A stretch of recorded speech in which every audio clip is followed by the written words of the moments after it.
성경이 증거하시는 이 누구실까요? 예수 그리스도죠. 모든 만물은 하나님이 지으셨어요. 그렇기 때문에 우리가 웅장한 자연 경관, 또 아름다운 자연 앞에서 저는 찬양이 터집니다. 주님의 높고 위대하심, 주님의 높고 위대하심, 이게 탁 터져 나온 데가 제가 그랜드 캐년에 갔을 때 이게 터져 나왔고요. 또 이 베네딕트 수도원, 되게 멋있고 아름다운 곳에 스페인에 있는 우리 순례자의 길에 있는 수도원 가서 우리 한국 사람이니까 한국말로 노래를 했어요. 그랬더니 전부 다 쳐다보고 우리 그 대학원 그 팀들이 그곳에서 주님의 높고 위대하심을, 또 목사님들이니까 얼마나 또 찬양을 잘해요. 연습을 안 해도 3부로 주님의 높고 위대하심을 찬양할 때 저쪽에서 같이 찬양하라는 거야. 국경도 없어요. 내용은 달라요. 우리는 한국말로 주님의 높고 위대하심을 찬양하지만 영어로, 스페인어로 각각 찬양을 따라하는 것을 보게 돼서 정말 그걸 못 담아 놓은 게 참 안타깝습니다. 국경을 초월하고 또 모든 걸 초월하여 그 광대하시고 위대하신 하나님의 작품을 노래하게 되었습니다. 로마서 1장 20절 말씀과 같이 창세로부터 보이지 않는 것들, 또 그의 영원하신 능력이 신성이 그가 만드신 만물 앞에 보여 알려졌다. 그러므로 핑계치 못할 것이다. 모든 자연 만물, 모든 하나님이 지으신 것이기에 거기에 하나님의 손길과 하나님의 숨결과 하나님의 정성과 일하심을 보게 되는 것입니다. 우리는 그것을 안다면 그 하나님의 위대하시고 광대하시고 존귀하심을 찬양하지 않을 수 없습니다. 세상의 모든 만물들은 하나님의 실존과 하나님의 능력을 나타내고 찬양하건만 사람들은 불신의 이론으로 이것을 차단하고 막고 있습니다. 진화론이라는 것을 통해서 하나님이 지으신 세계를 우리 여러분들 인간, 우리 진화로 믿으면요, 우리의 조상이 원숭이였으면 마음이 시원하겠습니까, 여러분들? 원숭이였으면 좋겠습니까? 저 우스갯소리로 그런 소리 합니다. 원숭이 조상이면 어디가 빨갛대요. 어디가 빨갈까요? 뭐 안 보이겠지만 한번 노력해서 보십시오. 빨간지 안 빨간지.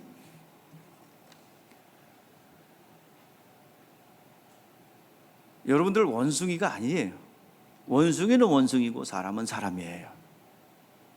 아메바면 아메바고 고등동물이면 고등동물이에요. 화석을 통해서 발견되지 않습니까? 수억 년, 수천 년 지나도 멸종된 생물은 있어도 진화된 생물은 없는 거예요. 이것은 창조주 하나님을 인정하는 것을 차단하는 것입니다. 하나님에 대한 믿음의 초보는 창조주 하나님을 인정하는 데서부터 시작됩니다.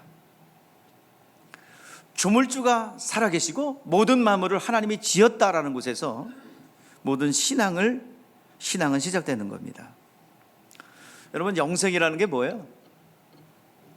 자, 요한복음 17장 3절에서 말씀하고 있죠. 영생은 유일하신 참 하나님과 그의 보내신 자 예수 그리스도를 아는 것이다. 아는 거는, 안다는 얘기는 경험한다는 얘기예요. 영생, 영원한 생명, 그 생명의 풍성함을 누리는 것, 이 영생은 유일하신 하나님이 뭘 가르쳐 줬습니까? 유일하신 하나님, 구약의 하나님이거든요. 이 구약의 하나님은 바로 창조주 되심을 우리에게 가르쳐 줍니다. 그 창조주 되신 하나님을 믿고 인정할 때 그 다음 단계로 창조주 하나님께서 이 땅에 사람이 되어서 내려오셔서 우리의 죄를 짊어지시고 대신 죽어준 이야기다 이 말입니다. 이게 바로 예수 그리스도야. 예수 그리스도는 누구시냐? 하나님이십니다. 하나님이 사람이 되어 내려오신 분이십니다. 왜요? 우리를 구원하시기 위해서요. 죽을 깨미가 살 깨미를 가지고 오셔서 우리의 죄를 대속해 주시고 부활하셔서 하늘 보좌에 들어가심으로 하나님께 영광이 되며 마귀의 일을 진멸하며 우리의 인간을 구원하는 하나님의 거룩한 뜻을 이루시기 위해서입니다. 유일하신 하나님, 창조주 하나님, 그분을 인정하고 시인하는 것이 예수 그리스도를 만나는 구원의 믿음으로 가는 과정입니다. 사람들은 신을 무시하는 사람들이 있어요. 신을 무시하는 사람. 또 한쪽 반면은 예수는 안 믿어도 신을 경외하는 사람들이 있어요. 신을 경외하는지 안 하는지 교회에 대한 태도와 목사님에 대한 태도를 보면 압니다. 그래도 여러분들 아무렇게나 사는 것 같은 사람들도 목사님이라고 그러면 그래도 이렇게 함부로 대하지 않는 분들이 있어요. 또 교회에 대해서 함부로 얘기하지 않는 사람들이 있어요. 이건 신을 경외하는 사람입니다. 기본적으로 뭐 그 사람은 구원받았다는 얘기는 아니에요. 그런데 아주 신에 대한 경외심이 없는 사람도 있어요. 그런 사람은 뭐 너 목사야? 막 이런 식으로 대합니다. 그리고 그렇게 여러분 세상 나가서 우리가 대우를 받으려고는 하지는 않지만 그렇게 함부로 대하면 안 돼요. 목회자를 하나님이 관리하는 사람이기 때문에 그 함부로 말하는 사람도 있습니다. 절대로 그러지 마세요. 어디 가서 목사님이라 그러면 그냥 뒤로 물러나세요. 그냥 다투지도 말고 그러시냐고 그러고 뒤로 물러나야지. 네가 목사님 이러지 말라요. 그래서 왜 손해 봐요? 손해 보지 마시고 그냥 물러나십시오. 물러나시고 이렇게 함부로 대하면 되는 게 그랬다고 그래서 뭐 가서 뭐 대우받으려고 그러면 안 됩니다. 여러분들 신에 대한 경외심을 기본적으로 갖는 사람들이 창조주 하나님을 인정하기가 쉽고 그리고 예수 믿어 구원받을 수 있는 그 과정에 있습니다. 여러분 창조주 하나님은 살아계십니다. 여러분 이것을 인정하셔야 돼요. 자, 미생물의 세계를 연구하는 세균학자들의 간증을 제가 들었어요. 우리 저의 석사학위 논문을 지도한 홍 교수님이 고려대학을 나왔는데 거기서 이제 성경을 가르치고 이렇게 하는 과정에 있어서 거기 거기 교수들 중에서 이제 대학원 조교일 때 거기 교수들 그 세균학 연구하는 그 분들을 이렇게 양육을 시켰어요. 성경 공부를. 근데 갑자기 실험하다가 뛰어왔대요. 성경 공부했으니까 아마 그런 거 들었겠죠. 창조주 하나님에 대해서. 내가 알았다고. 그래서 뭘 알았냐? 세균을 보면서 하나님의 살아계심을 느꼈대요. 이게 뭐냐? 7마리가 꼭꼭 그룹을 이루는데 3마리를 잡아내면 또 7마리가 채워지고 4마리 잡으면 또 4마리가 또 채워지고 그룹을 탁탁 이룬다는 거예요. 아니 얘들은 단세포인데 이게 어떻게 이렇게 됐느냐? 이 세균들이 이거는 그 뇌가 있는 것도 아니고 뭐가 있는 것도 아닌데 뭔가가 이들의 힘이 있다. 이들을 움직이는 어떤 힘과 어떤 능력이 있다. 이게 뭐냐? 그러니까 이게 뭔가 무심코 보냈던 그 미생물학자가 이거 말씀 들으니까 뭐야? 하나님은 살아계시다. 이걸 인정하고 연구실로 뛰어왔다고 그래요. 여러분 제대로 과학자들이 제대로 과학을 한다면 하나님의 실존을 인정하지 않을 수 없습니다. 미생물을 연구하는 사람뿐만 아니라 저 드넓은 은하계와 우주를 연구하는 천문학자도 제대로 연구한다면 그 광대하고 광활한 그 우주와 그리고 이 태양계의 자전과 공전을 하는 이 지구가 변함없이 자전과 공전을 하며 태양 주변을 돌고 있습니다. 기울기가 23.5도를 기울었어요. 언제 기울어지냐? 노아의 홍수 때 기울었어요. 그래서 사계절이 생깁니다. 이것을 어김없이 자전과 공전을 하는데, 조금도 만약에 여러분들 지구의 자전이 멈춘다면 어떻게 될까요? 영화 보세요. 어떤 일이 벌어지는지.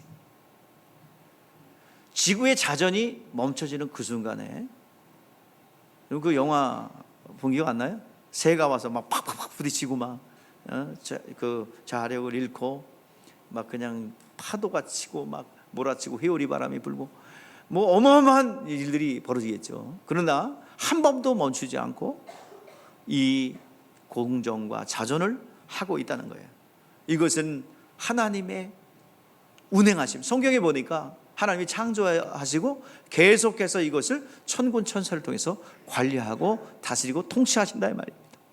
이것을 우리가 알 수 있고요. 이걸 우리가 인정하지 않을 수 없어요.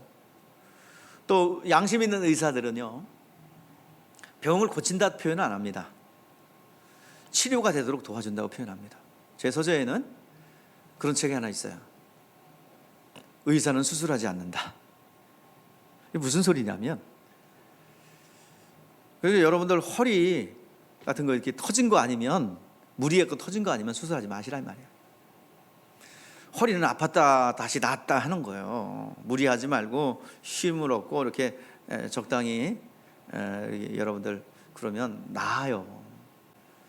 하나님은, 그러니까 의사들이, 양심 있는 의사들이 한다면 고친다 표현을 안 하고, 여러분들 우리에게는 하나님이 주신 뭐가 있어요? 면역력과 생성하는 어떤 물질들이 있어요. 그래서 여러분들 종기가 나고 또 이렇게 있으면 그거를 이렇게 제거해내서 새살이 돋도록 도와주는 게 의사가 하는 일이고, 또한 우리가 질병이 있으면 그 세균을 제거해서 면역력을 좀 낳게 하는 그런 일들을 의사가 함으로써 자정으로 밀어내고, 질병을 밀어내고 새살이 돋게 하는 것이 우리 의사들이 하는 일입니다.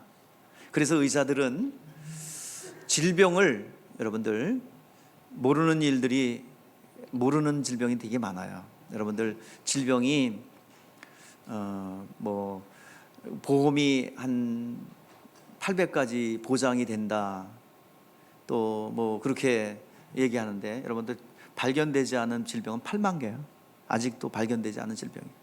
보험 들고 안전하다고 그러지 마세요.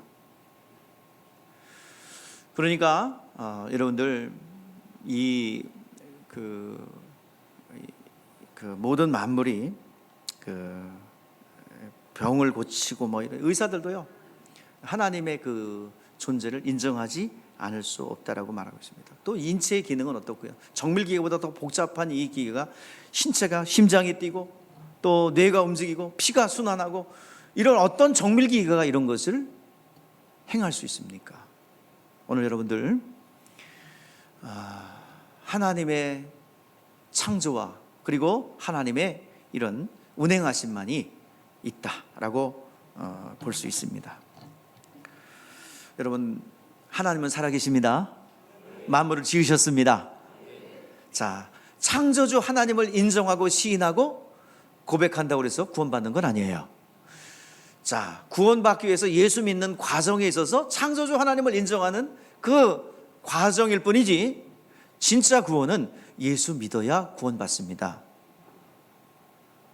예수 그리스도를 나의 구원자로, 나의 주님으로, 예수는 하나님의 아들이시고 그 하나님이신 그분께서 사람으로 오셨고 우리의 죄를 위해서 피 흘려 죽으셨고 부활하셨고, 그 사실을 내가 믿음으로 받아들일 때 구원의 은총이 임하게 되는 것입니다. 여러분, 천지를 창조하신 하나님을 믿는 것과 그리고 영혼 구원은 별개입니다. 하나님의 말씀을 알게 하고 깨닫게 하는 것을 여러분들 우리가 자연 만물을 통해서 창조주 하나님을 알게 되는 것을 뭐라고 그러냐면 계시, 하나님을 깨닫게 한다 그래서 일반 계시라고 하고요. 또 성경을 통해서 예수 그리스도를 알게 하는 것을 특별 계시라고 합니다. 그러니까 일반 계시를 통해서 자연 만물을 통해서 하나님의 실존을 알게 되고, 또 기록된 말씀을 통해서 그 창조주 하나님이 우리를 구원하시기 위해서 오신 예수님이다, 이거를 특별 계시라고 합니다. 여러분, 일반 계시, 특별 계시 좀 어려운 말인데 자연 만물을 통해서 하나님의 실존을 인정하는 거 일반 계시입니다. 그러나 성경을 통해서 그분이 창조주가 사람이 돼서 내려오셔서 우리의 죄를 대속하기 위해서 피 흘려 죽으셨고 부활하셨고 누구든지 그 이름을 믿기만 하면 구원을 받는다, 이것이 바로 특별 계시입니다. 이건 하나님이 열어주셔야 돼, 믿게 해주셔야 합니다. 이것을 믿어야 구원을 받습니다. 성경은요, 여러분들 구약 성경과 신약 성경으로 되어 있는데 약이라는 표현을 하죠. 약속이라는 표시예요. 옛날 약속이라 해서 구약, 새로운 약속이라 해서 신약이에요. 옛날 약속, 새 약속, 이것이 이제 구분되는 건데, 모든 성경은요 예수님에 대한 얘기예요. 구약 성경도 신약 성경도. 구약 성경은 오실 거다라는 예언이고, 그리고 신약 성경은 오셨다, 그 예언대로 오셨다라는 얘기예요. 그러니까 구약 성경은 그림자라고 한다면 신약 성경은 실체입니다. 그리고 구약 성경은 비유와 상징이라 한다면 신약 성경은 그 그림자의 실체입니다. 그림자가 있다는 것은 뭐가 있다는 거예요? 실체가 있다는 거죠. 구약 성경이 그림자라고 한다면 신약 성경에는 실체가 있다는 거예요. 자, 그러면 구약 성경은 누구의 그림자예요? 예수님의 그림자예요. 신약 성경은 누가 보여주셨어요? 실체를 예수님이 보여주셨어요. 바로 예수 그리스도가는, 그러니까 한마디로 얘기해서 그냥 되니까 온 거 아니에요.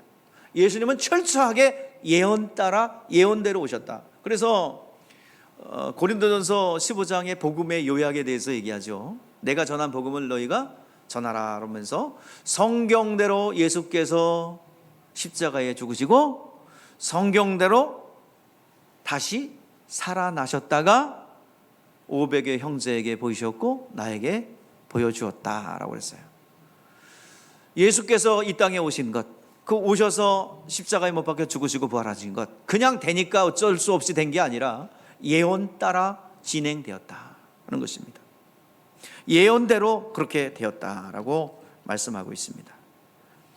요한복음 21장 25절에 그가 하신 일에 대해서 많이 있지만은 이걸 다 기록하면 어느 책도 부족하다는 거예요. 그래서 많은 이야기가 있지만 우리 20장 31절 말씀에, 요한복음 20장 31절 말씀에 보니까 이것을 기록하는 것은 예수 그리스도를 통해서 구원 받게, 예수 그리스도를 믿게 하고, 그리고 그것 이름을 힘입어 생명을 얻게 하는 데 목적이 있습니다. 그러니까 이 책은 예수를 믿고 구원받기에 충분하다라고 말씀하고 있는 거예요.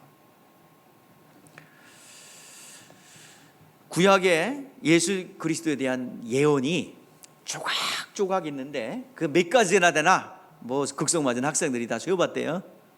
그러니까 여러분들 한마디로 말하면 그림이 하나 있으면 모자이크 있잖아요. 조각조각 이렇게 맞추는 거. 우리 아이들이 그림을 이렇게 조각조각 맞추는데 구약 성경에 보니까 이 조각이 몇 개가 있느냐? 그게 32,500가지래요. 난 안 쉬어봤어. 그냥 쉬어본 사람 거 그냥 들었어. 듣고 공부했어요. 32,500가지의 조각들이 쫙 나열되어 있어요. 이게 다 준비되어 있어요. 준비되어 있어가지고 신약 성경 마태복음, 마가복음, 누가복음에 쫙 비쳤어요. 비치니까 지금 그 장면처럼 보이잖아요. 영화를 볼 때 여러분들 어때요? 이거 옛날에 제작한 거야. 그리고 봐요? 어떻게 봐요? 영화 볼 때 지금 일어날 일처럼 보죠, 그죠? 이야, 드라마틱하고 옛날에 다 찍어놓은 거야, 그죠? 그런 거 생각하고 봐요? 영화 볼 때 이거 다 찍어놓은 거야, 쇼야. 저거 다 거짓말이야. 뭐 이렇게 보지 않죠? 거기서 막 그 작가가 감동을 주면 감동 주는 대로 이렇게 따라가고, 이미 제작해 놓은 걸 이렇게 투영한 거잖아요. 그와 같이 구약 성경은 이미 프로그래밍화 돼 있는 것이 딱 작동된 거예요. 이미 이루는 거예요. 그러니까 영상을 딱 트는 거라 다를 바가 없습니다. 그래서 32,500가지가 탁탁탁 들리다가 한 번에 그림으로 쫙 등장했는데, 그것이 마태, 마가, 누가 복음에 기록된 예수 그리스도의 3년 6개월 동안의 사역들이 그대로 데칼코마니처럼 구약과 신약이 딱 일치가 됩니다. 이게 성경이에요. 그래서 이것을 성경에 뭐라고 표현하냐면 성경을 응하게 하려 함이라 계속 반복되는 거예요. 성경이 이루어졌다, 성경을 응하여야 하리라, 응하여야 하리라, 응하여야 하리라. 성경에서 계속 그것이 예언된 대로 이루어졌다 말하고 있습니다. 예수님의 일거수일투족은 성경을 응하는, 그리고 성경이 그대로 이루어진 것이에요. 그래서 여러분들 마태, 마가, 누가는 큰 그림입니다. 어떤 그림이에요?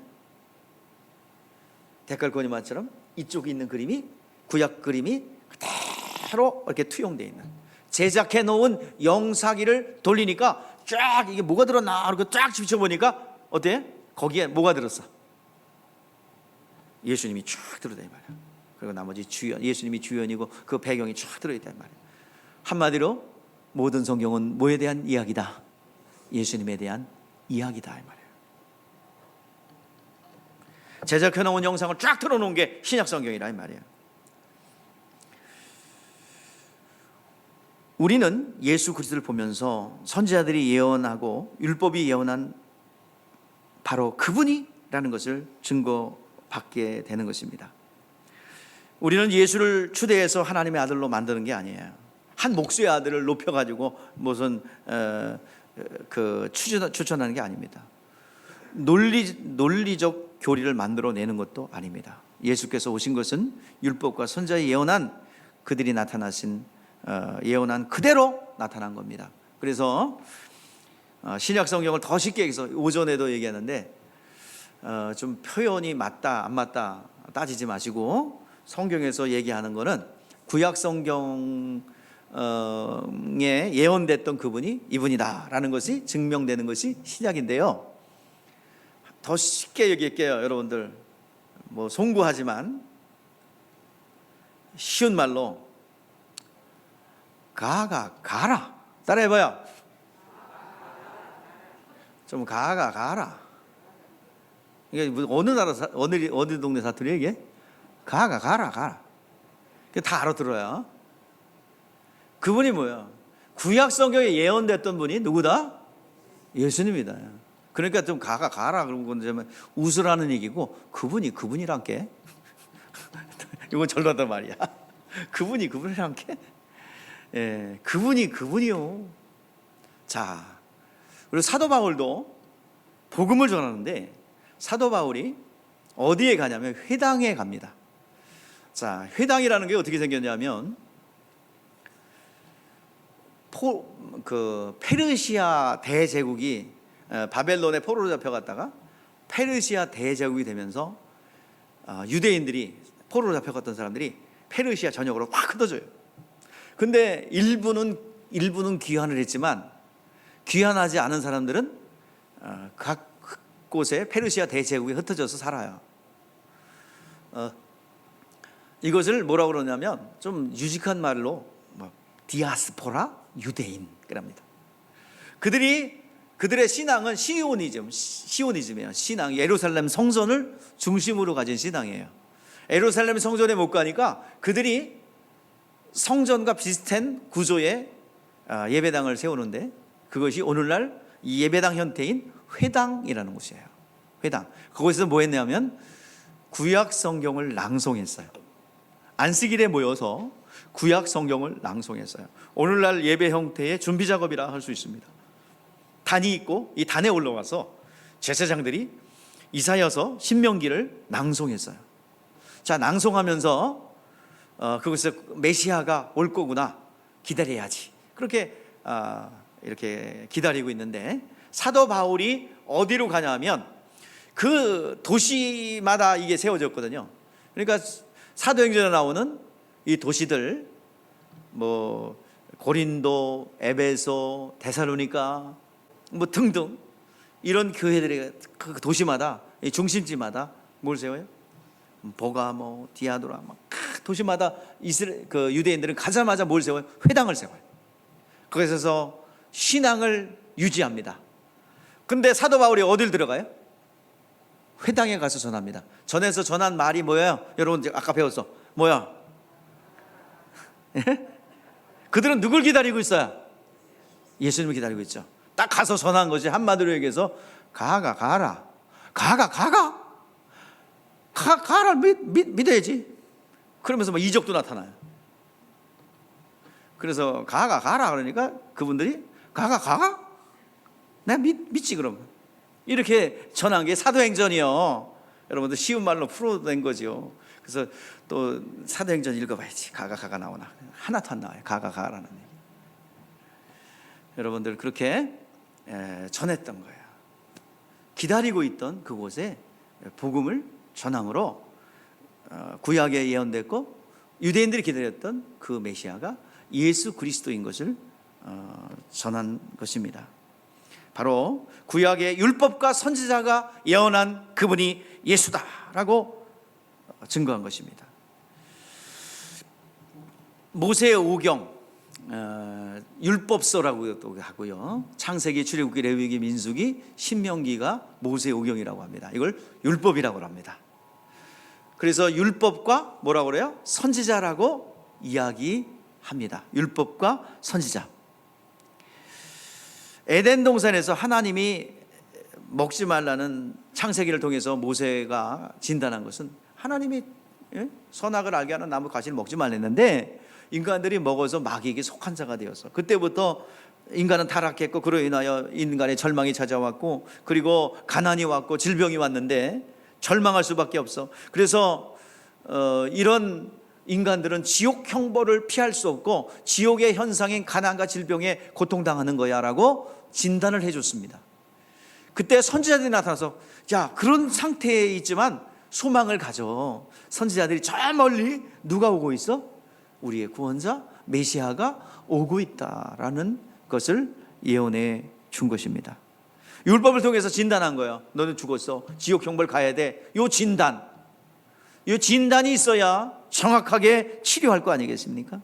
모세 이전을 보고 인간에게 구세주가 필요한 존재인 것을 알았어요. 너희들 죽었기 때문에 구원자가 와야 된다. 그걸 알려주는 것이 율법이에요. 그런데 절망하고 그러면 구원자가 언제 온다냐? 어떻게 온다냐? 선지자들이 저 멀리 오고 있어. 기다려. 선지자들의 예언입니다. 모세의 율법은 진단하는 법입니다. 그리고 선지자는 소망 가운데 기다리게 하는 법입니다. 그래서 마침내 구약 성경에 예언대로 예수님 오셨고 그리고 모든 것을 이루셨고 사도행전에 보니까 그분은 모든 것을 이루시고 하늘 보좌에 들어가셔서 성령으로 우리 가운데 오셔서 예수의 하신 일들을 계속 하더라 이 말이에요. 우리는 구약 성경을 통해서 우리 볼 것은 절망적인 존재예요. 인간은 절망적 존재예요. 지옥 형벌에 처해 있기 때문에 구원이 필요한 존재인데 선지자의 예언대로 메시아가 오셔서 인간을 구하셨다는 것과 하늘에 오르신 것을 제자들이 증거하였으니 이러한 증거를 우리 안에 성령으로 나타나게 했다는 것입니다. 그래서 우리는 예수 못 봤죠? 예수 보셨어요? 예수 못 봤죠? 사도들이 좀 부럽죠? 아니에요. 그럴 필요 없어요. 못 봐도 괜찮아. 그때 있으나 지금 있으나 똑같아요. 예수님은 지금 예루살렘에 계신 것과 저 하늘 보좌에 있는 것 같아요. 동일해요. 우리가 율법과 선지자들이 증거했죠. 그 증거대로 예수님 오셨어요. 그를 만난 사도들이 또 증거했어요. 그리고 기록했어요. 그래서 우리는 예수님을 따라다니며 3년 6개월 동안 예수님 따라다닐 필요 없어요. 따라다니면서 예수님의 제자들은 그냥 가는 데마다 뻘뻘 땀을 흘리면서 따라다니고 한수 배우려고 야단도 막 그랬는데 지금 우리는 그럴 필요 없어요. 우리는 예수님 만나려면 어떻게 하면 돼요? 에? 이 성경에 예수님에 대한 이야기야. 이것을 여러분들 한 두세 시간만 시간을 내 예수님 만나러 간다. 예루살렘으로 시작해서 사마리아 땅끝까지는 내가 예수님 만나러 간다. 가지고 성경을 펴요. 성경을 펴서 읽어. 마태복음부터 쭉 읽어요. 마태복음을 막 읽어. 그러면요, 이 성령의 감동으로 마태복음을 읽으면 예수님의 거기에 음성도 있어요. 그런데 이것을 성령의 감동으로 듣고 믿음으로 팍 다가오잖아요. 그러면 동일한 역사가 일어납니다. 말씀은 살아있고 운동력이 있기 때문이에요. 말씀은 소설책이 아닙니다. 말씀은 생명 그 자체입니다. 이 기록된 인쇄된 이 말씀은 창조의 말씀이 있어요. 누구든지 이 창조의 말씀을 읽으면 무너진 모든 것을 회복할 수 있는 능력이 있습니다. 하나님의 말씀은 살았고 운동력이 있어 자원의 날선것보다 예리하여 영과 및 관절과 골수까지 찔러 쪼개기까지 한다 하셨습니다. 오늘 여러분들 무너진 모든 단을 회복시킬 줄 믿습니다. 무너진 건강 빼앗긴 모든 것을 회복하는 능력이 말씀에 있습니다. 여러분, 말씀은 참 신비해요. 일반 소설책 아니면 영화 이런 것은 아무리 재밌어도 2번 이상 보면 에이 다 아는 거, 3번 보면 에이 보기 싫다, 4번 보면 이제 그때부터 고문이야, 5번째 보면 그거는 학대야, 6번째 보면은 이거는 죽음이야. 아무리 재밌는 것도. 그런데요, 이 성경은 참 희한해요. 제가 지난번에 머리를 볶으시는 분이 3번을 읽었대요. 이 머리를 볶으시는 우리 서응 씨는 강 씨의 성을 가졌어. 성경을 읽었대요. 근데 2번 읽을 때는 아리송하더니 3번 읽을 때는 좀 보인대요. 4번 읽으면 더 확실하게 보여요. 5번 읽으면 5번째 또 달라요. 6번째 읽으면 6번째, 1000번 읽으면 1000번 읽을 때 더 달라요. 다 달라요. 참 신비한 책이에요. 읽으면 읽을수록 깊은 국물이 우러나오는 거예요. 뼈 국물도 몇 번 우러내는 거면 다 시원찮아요. 맹탕이야. 근데 이 성경책은 또 이름도 약이네. 약. 무슨 약이요? 구약, 신약, 옛날 약, 새 약 다 있어. 그래서 어떤 병에 들렸든지 여러분 그렇게 전도하세요. 에? 병이 들어서 불치병에 걸린 사람은 내가 딱 만병통치약을 알고 있는데 먹을래 안 먹을래? 먹겠다고. 좀 한 2첩만 먹으면 그냥 나. 그게 무슨 약이야? 에? 구약과 신약 이 기록된 말씀이에요. 믿음만 있다면 문둥병자도 낫습니다. 중풍병자도 낫습니다. 사람들이 손든 문둥병도 나아요. 오늘 이 시간 그 능력이 믿음이 있다면 여러분들 동일한 역사가 임하게 될 줄 믿습니다. 오늘 여러분들 하나님의 말씀 우리는 배우지 않아도 3년 동안 안 배워도 골방에서 3시간만 믿음을 고백하면 2 말씀도 필요 없어요. 어느 날 말씀이 꿈틀꿈틀대고 내 마음에 팍 박히는 순간에 모든 문제 해결돼요. 이 말씀이 전부 다 들어오는 게 아니에요. 나한테 딱 주시는 레마의 말씀이 한 구절만 딱 들어오면 끝나버려요. 그 말씀은 살아서 역사합니다. 저 앞에 비전선언문 밑에 구절이 하나 써 있어요. 은가금은 내게 없거니와 내게 있는 건 내게 주노니 곧 나사렛 예수의 이름으로 일어나 걸으라.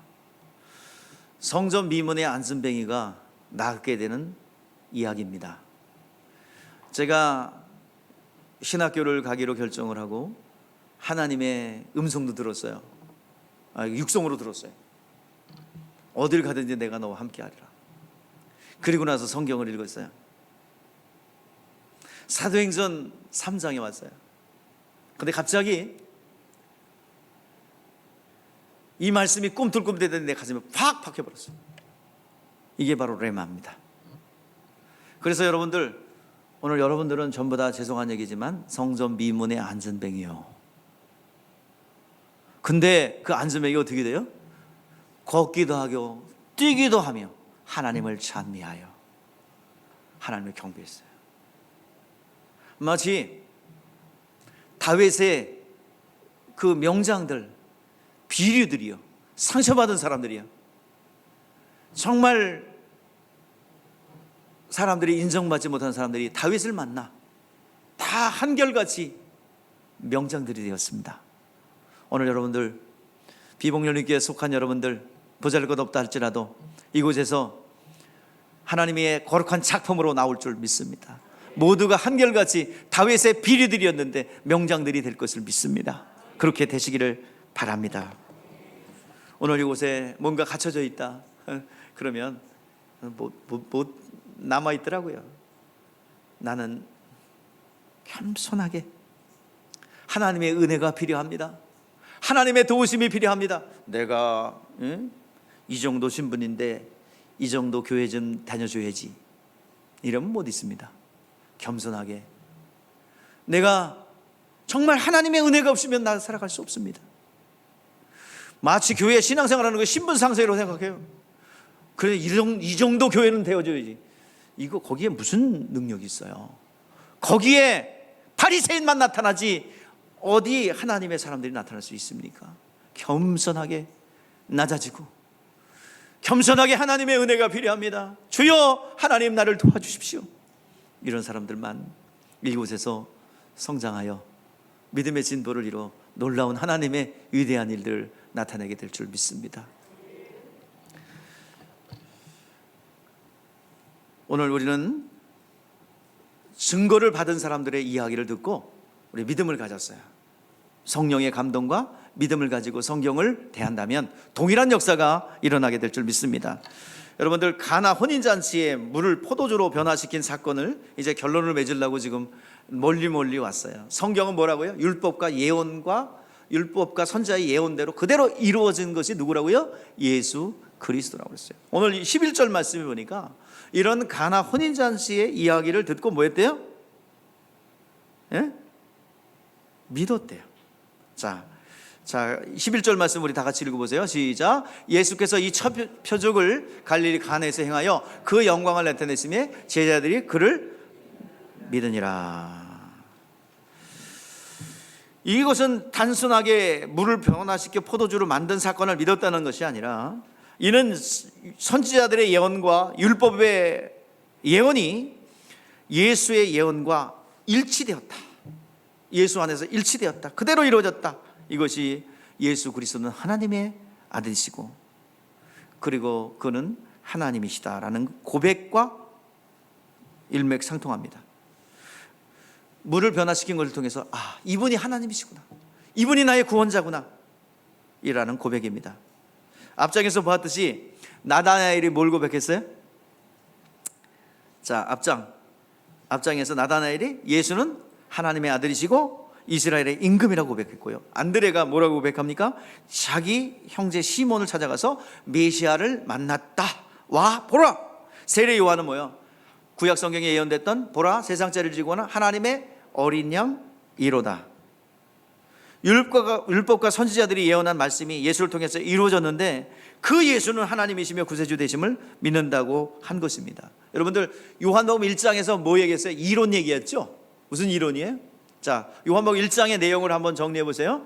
자, 요한복음 1장에서 상당히 오랜 시간 머물러 있었는데 요한복음 1장에서 시작도 없는 끝도 없는 태초에 말씀에 계시나 시작도 없는 끝도 없는 시간 속에 로고스가 있었는데 그 로고스는 하나님이셨고 그 예수님은 로고스로서 하나님과 함께 있었다.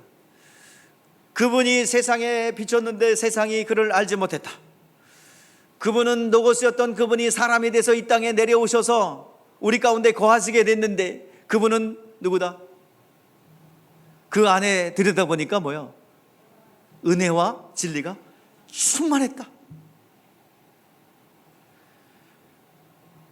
그분이 누군가? 이 세례 요한의 증거가 있습니다. 그분은 하나님의 어린 양이다. 나다나엘의 고백, 그는 빌립의 고백은 뭐야? 빌립의 고백은 그는 메시아다. 또 빌립은 안드레는 나의 하나님이다. 고백해. 고백하고 또 고백하고 나다나엘은 나의 주와 나의 하나님이라고 고백합니다. 자, 그 하나님이 오늘 가나 혼인잔치를 통해서 물을 변화신 것을 통해서 하나님 되심을 증거한 것입니다. 이러한 사실을 통해 믿으라는 거예요. 그러니까 가르쳐준 예수님이 하나님이다라는 것을 이적을 통해서 믿었다 이 말이야. 자, 성경은 무조건 맹신하는 걸 원하지 않습니다. 무조건 믿어요, 무조건 믿어, 이게 아니다 이 말이에요. 알고 믿으라는 말입니다. 우리 성경에 보니까 에베소서 4장 13절 말씀에 보니까 우리가 하나님의 아들을 믿는 것과 아는 것에 하나가 되어 온전한 사람을 이루어 그리스도의 장성한 분량을 충만하기까지 이른다 그랬어요. 오늘 본문에서 맹물을 포도주로 바꾼 이 사건이 중요한 게 아니라 이 사건을 통해서 예수가 하나님의 아들이심과 그리고 구원자 되심을 더 확실하게 보증하게 되는 것입니다. 자, 1절에 말씀해 보니까 뭐라고 나요? 사흘 되던 날 그랬어요. 사흘 되던 날. 자, 무슨 일이 있는지 3일 되던 날입니까? 자, 나다나엘이 예수를 만나 예수는 하나님의 아들이시고 왕이신 분이라고 고백한 그 고백이 있은 지 사흘 만에 이제 가나 혼인잔치에 갔는데 그 혼인잔치에 뭐가 떨어져요? 포도주가 떨어졌어요. 이거 낭패 중에 낭패예요. 혼주가 이거 뭐 혼비백산하죠. 이거 큰일 났다. 이 결혼식에는 즐거운 자리고 흥이 있는 자리인데 포도주가 떨어졌어요. 너무나 고통스러워요. 그래서 이 마리아가 그곳에 마리아와 제자들이 초청을 받아서 갔는데 그곳에 가장 믿음이 좋은 자가 마리아인데 마리아가 이것을 예수님에게 가져갑니다. 가져가서 이 문제를 올려놓아요. 자, 그런데 여기서 뭐라고 불러요? 예수님이 어머니에게 뭐라고 불러요? 여자여 보소서 내 때가 아직 이르지 아니하였습니다. 여자여 나와 무슨 아니 예수님이 효자래더니 여자요? 엄마한테? 야, 이거 좀 기분이 좀 묘하네. 자, 여러분들 여기서 여자여라는 말은 극존칭인데요.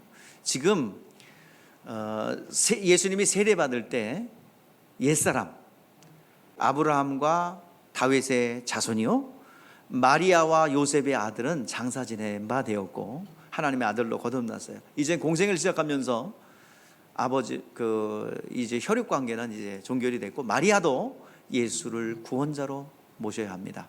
자, 물속에서 나오는 순간에 이는 내 사랑 아들이요 내 기뻐하는 자라 선언하는 그 순간에 아브라함과 마리아의 주가 되었고 또 그 아브라함과 모세의 주인 되었고 마리아와 요셉의 주인 되었어요. 믿어야 됩니다. 자, 캐토리가 우리 이 본문을 놓고 캐토릭과 개신교가 팽팽하게 대립하는 것이 바로 이 본문입니다. 마리아는 죄가 없다라는 것이 카톨릭의 주장이에요. 그러나 개신교에서 주장하는 것은 마리아도 예수 그리스도를 잉태한 태중에 있었지만은 예수님은 오게 한 수단이어서 여자로서의 복은 받았지만은 그렇지만은 그도 예수 믿어야 구원받는 겁니다. 하나의 미천한 여종에 불과하다라고 본인도 고백했고 그렇게 보는 것이 개신교회입니다.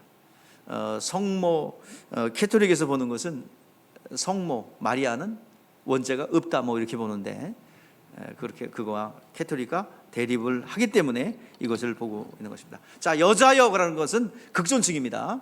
자, 예를 들어서 우리나라 그 조선 시대의 품계와 벼슬의 품계가 있어요. 품계가 내리면 정일품 같은 경우는 승정, 통정대보 뭐 이렇게 딱 그 교지가 내려와요. 내가 어렸을 때 많이 봐서 그래. 통정대보 그러면 정일품의 벼슬을 딱 받으면 교지가 딱 내려오는데 왕의 옥새가 찍힌 교지가 내려오는데 이 교지에 이 벼슬의 이름이 써요. 그래서 뭐 무관 같은 경우 종이품이면 절충장군, 뭐 통정대부, 뭐 문관에 따라 다른데 그게 다 교지가 내려오면서 옆에 한 장 더 들어와요. 뭐냐면 여인들, 정실부인. 우리나라 선조들이요, 여자들을 우습게 여긴 게 아니요. 정실 부인들은요, 얼마나 권력이 셌는지 그 안방마님이 엄청나게 셌어요. 그래가지고 벼슬 이렇게 딱 이 교지가 내리면 같이 내려와요. 그래서 그 여인들의 부인을 뭐라고 부르냐면, 저 영의정, 좌의정 부인들은 부부인, 그 다음에 그 밑에 이품에 되면 정부인, 또 그 밑에 정경부인, 그 다음에 삼품이 되면 숙부인, 대부인, 뭐 이렇게 그 이름이 풍기가 딱 같이 정해져요. 그래도 의복도 딱 나오고요. 바로 그게 존칭이에요. 존칭. 숙부인, 그런 여자요, 그 소리는 아주 굉장한 극존칭의 3인칭 극존칭입니다. 여러분들 그거 잊지 마시고. 그래서 존칭어로 사용한 것이고, 예수님과 혈육관계는 이제 아닌 거예요. 왜? 예수님께서 정리했죠. 누가 내 어머니고 누가 내 형제인가? 아버지의 뜻대로 행하는 자가 내 형제요 자매라고 그랬어요. 자, 여기서 중요한 것은요, 예수님이 위기에 처하고 또 예수님이 어떤 그 난처한 상황에 벌어질 때 반드시 등장하는 게 누구냐면 마리아와 그 형제들이에요. 그러면 마리아가 두둔하려고 등장했을까요? 성경 기자들이 그것 때문에 기록했을까요? 아니죠. 난처한 일을 당하고 죽을 위기에 놓일 때 반드시 마리아가 등장합니다. 여러분들, 여기서 성경이 메시지가 있어요. 여러분, 모성애 있잖아요. 모성애는 나는 죽어도 누군 살려? 자식은 살리는 게 모성애예요. 남자들은 그러다 그냥 뭐 일을 저질러주는데, 엄마들은 어떻게 해요? 가 뭐가 필요 있어요? 그냥 뛰어가서 그냥 딱 끌어줘야 되고, 자기가 어떤 위험에 처해도 엄마는 그냥 탁 하고 자식 구하고 죽는 게 엄마 모성애예요. 그러면 그들이 예수님에 대해서 쑥덕쑥덕 됐잖아요. 그죠? 자, 뭐라고 일반적으로 그랬을까요? 처녀가 잉태해 아이를 낳았으니까 뭐라고 소문이 났겠어요? 노마의 병정에 사생하다. 저가 일반적으로 생각하는 거, 많은 사람들이 성령으로 잉태됐다 안 믿겠죠? 저거 노마 병정한테 당한 거예요, 저거. 그리고서 뭐, 그죠? 자, 그러면 위기에 처할 때, 죽을 위기에 처할 때 어떻게 했어요? 모성애가 작동되죠? 체형파한 거 없다. 자식을 살리고 보자. 그래가지고 뛰어들어서 어떻게 했겠어요? 사실은요, 로마 병정에 사생하여. 그리고 부럽겠죠? 근데 마리아는 알아요. 다른 사람 다 의심해도 마리아만큼은 예수가 누군지 알아요. 여기서도 지금 가나 혼인잔치에서 예수가 누군지를 알기 때문에 이 포도주가 떨어진 문제를 예수께로 가져간 거예요. 여러분, 엄마 되보니까 아시겠죠? 네가 대신 죽어라 그러나? 엄마가? 어떻게 해? 자식아, 내가 죽기 싫으니까 네가 대신 죽어. 남자는 할 수 있어요. 남자는 국가의 위기가 와요. 자식을 살릴래? 국가를 살릴래? 국가를 살려요. 그건 남자가 할 수 있는 거야. 가슴에 찢어져도. 그러니까 여자는 절대로 못하지. 국가가 망하든 말든 내 새끼 살려야지. 그게 모성애예요. 여러분, 성경에 마리아가 등장하는 장면을 성경 읽으면서 그냥 광고하고 지나갔을 거예요. 그럼 보세요. 모성애가 작동돼야 되는데 안 하잖아요. 그러니까 예수는 하나님의 아들이시라는 것을 간접적으로 증명하고 있는 것입니다.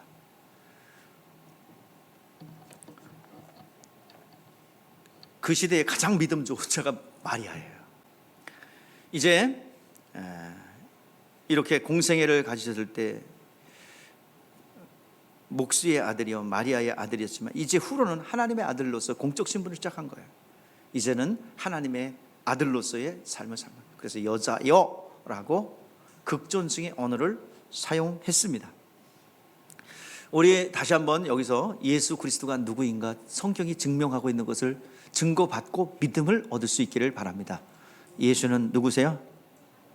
그렇다니까 그러지 마시고 성경을 통해서 예언되어 오셨고, 그리고 예언의 성취로서 예수님은 하나님만 행할 수 있는 물을 변화시켜 포도주를 만든 사건을 통해서 예수는 하나님 되심을 믿고, 그리고 예수는 나의 구원자 되심을 믿으시기를 바랍니다.